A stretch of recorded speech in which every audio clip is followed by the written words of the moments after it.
नमस्कार विद्यार्थी मित्रांनो, मी प्रदीप वराडे स्वागत करतो तुमचं मास्टर टीचर या प्लॅटफॉर्मवरती। मित्रांनो, एक नवीन परिपत्रक आलेलं आहे आरोग्य विभागामार्फत। नेमकं काय आहे, पदभरतीबद्दल नवीन काय सांगण्यात येत आहे आणि एक खरं तर एक खुशखबर याला म्हणावी लागेल, अशा पद्धतीची काही माहिती आहे। नेमकं परिपत्रक काय सांगताय, चला तर जाणून घेऊया पटकन। जास्त वेळ न दवडता मित्रांनो, आपण समजून घेऊ एक्झॅक्टली पत्रक काय सांगतंय।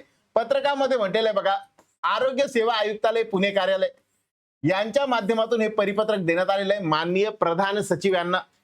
सार्वजनिक आरोग्य विभाग मंत्रालय मुंबई, लक्षवेध श्रीमती सावदेकर मॅडम अवर सचिव जे आहेत सेवा 2 यांच्यासाठी।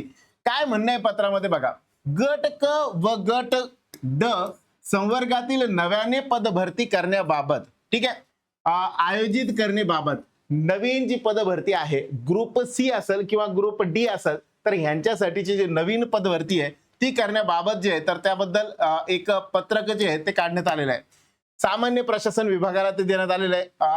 शासन क्रमांक 1224, त्यानंतर 1125 2025 आणि या सगळ्यांचा रेफरन्स घेऊन पुढे म्हटलेलं आहे माननीय आयुक्त यांची मान्य टिप्पणी 10/7/2026 ला मिळालेली आहे पत्राला।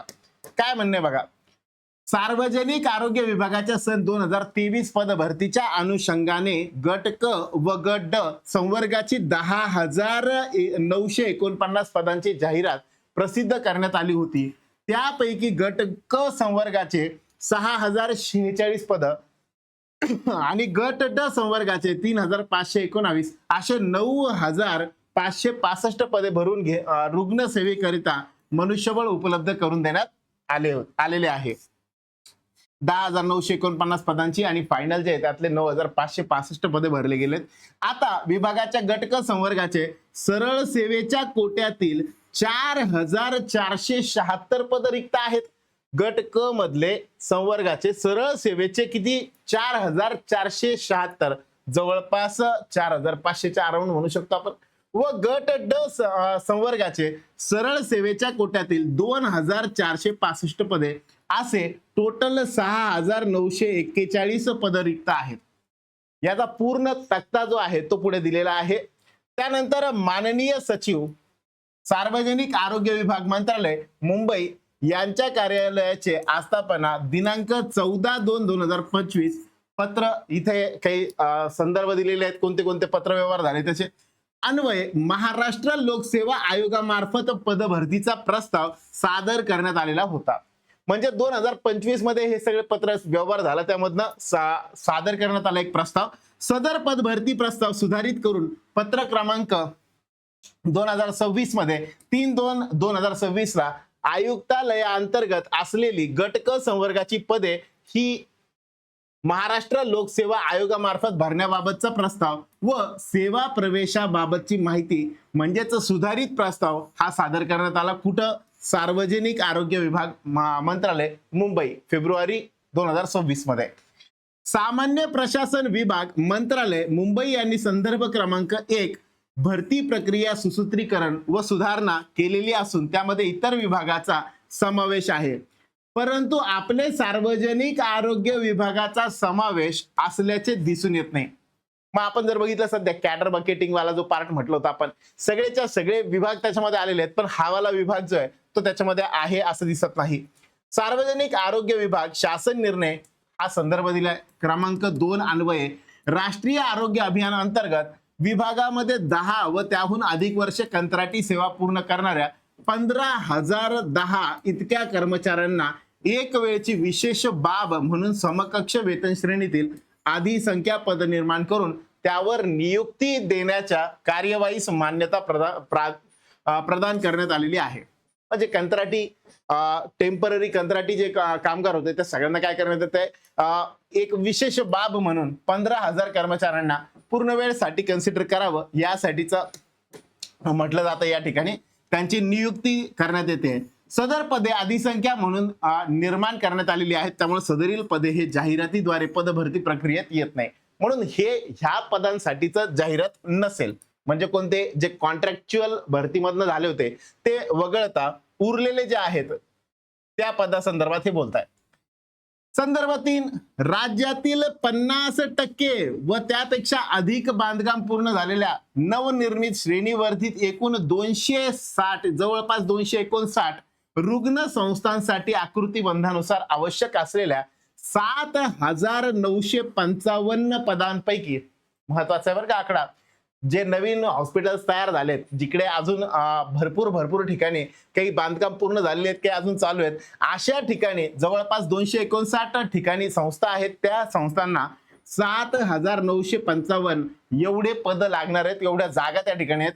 उच्चस्तर सचिव समितीने 2,732 पदे वगळून टोटल 5,223 पदे नव्याने निर्माण करण्यास व आरोग्य संस्थेचे कामकाज सुरू करण्यास मान्यता प्रदान केली आहे. ही आहे फायनल मान्यता. आता यावरून आपल्याला कळतं काय बघा, यावरून यास्तव आयुक्तालयाअंतर्गत कार्यरत असलेले सर्व कार्यक्रम प्रमुख व उपसंचालक परिमंडळे अधीनस्थ गट क व गट ड मधील रिक्त पदे भरणे आवश्यक आहेत. ठीक आहे. विशेष आणि महत्वाची माहिती, सध्या स्थितीत सर्व कार्यक्रम प्रमुख व उपसंचालक परिमंडळे यांच्याकडून प्राप्त माहितीवरून गट क रिक्त पदे जवळपास 5,307 व गट ड ची रिक्त पदे 1888 एवढी पद, अशी एकूण 7,195 पदे रिक्त आहेत. बरोबर. सदरील रिक्त पदांची पद भरती करावयाची झाल्यास खालील बाबीची आवश्यकता आहे. मग कोणती बाब आवश्यक आहे? सगळ्यात पहिल्यांदा जे पण मागासवर्गीय आहेत गट क आणि गट ड संवर्गाची जी बिंदू नामावली आहे ती अद्ययावत तयार करून मागासवर्गीय विभागामार्फत त्याची पडताळणी होणे आवश्यक आहे. मग ते जी आहे बिंदू नामावली ती एकदा व्हेरीफाय करून घ्यावा लागेल विभागातर्फे. त्या अनुषंगाने बिंदू नामावली तपासणीकरिता दिनांक 13/7/2026 पर्यंत मागासवर्गीय कक्षास सादर करण्याच्या सूचना संबंधित सर्व नियुक्ती प्राधिकारी यांना देण्यात आलेल्या आहेत. म्हणजे पत्र आहे 10 तारखेचं, 9-10 तारखेचं आणि त्यानंतर 13 तारखेपर्यंत हे सगळं व्हेरीफाय करून पाठवायचं आहे. सदरील पदे भरण्याबाबतची यापूर्वी सार्वजनिक आरोग्य विभाग मंत्रालय यांचे शासन निर्णय क्रमांक म्हणजे हा एक पूर्वीचा 2023 यांच्यानुसार आता येतो महत्वाचा मुद्दा. TCS आयन ज्याला म्हणतो आपण म्हणजे टाटा कन्सल्टन्सी सर्व्हिसेस यांच्या मार्फत करण्यात आलेली होते. त्याबाबतचा शासन निर्णय शीघ्र संदर्भाकरिता सादर. सोबत शासन निर्णय पण जोडलाय. मागची 2023 ची जी भरती होती ती TCS च्या माध्यमातून भरण्यात आली होती. आता येतो आपल्या आत्ताच्या मुद्द्यावर. यास्तव शासनास विनंती करण्यात येते की नव्याने पदभरती करण्याच्या अनुषंगाने विभागातील सर्व दोनदा आले. ठीक आहे.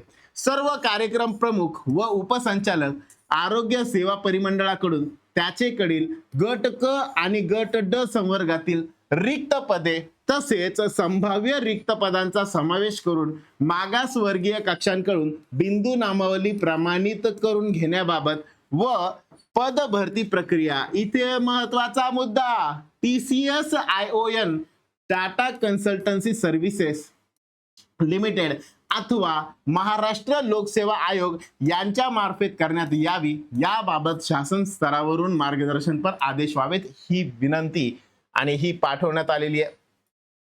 डॉक्टर दीप्ती पाटील यांच्याकडनं सहसंचालक आरोग्य सेवा प्रशासन मुंबई.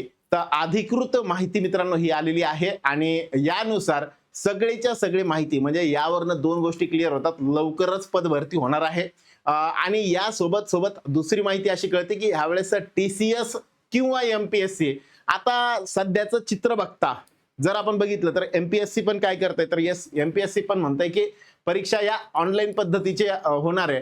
तर या केसमध्ये जर मी म्हटलं समजा तर चान्सेस जे बनतात MPSC ने जरी घेतली तरी पण TCS कडे जाणार आहे आणि TCS ने जरी घेतली तरी TCS कडेच राहणार आहे. सो चान्सेस बनतात TCS पॅटर्नचे. म्हणून ह्या पद्धतीने तयारीला लागा मित्रांनो की ज्यामध्ये TCS पॅटर्नच्या तयारीने लागा.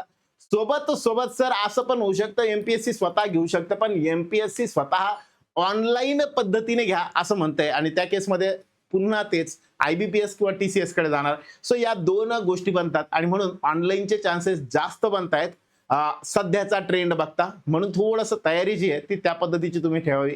सोबत ज्या लोकांना असं वाटतंय की हे परिपत्रक ज्या परिपत्रकामध्ये ह्या तर गोष्टी आहेतच सोबत जेवढे पण रेफरन्सेस आहेत, पुन्हा जी पदं आहेत, कोणते कोणते पदं आहेत, कोणत्या ठिकाणी किती पदं आहेत, या सगळ्यांबद्दलची डिटेल माहिती जर तुम्हाला पाहिजे असेल तर कमेंटमध्ये PDF असं टाईप करा. तुम्हाला ही पूर्ण PDF ही पाठवली जाईल आपल्या संस्थेकडनं.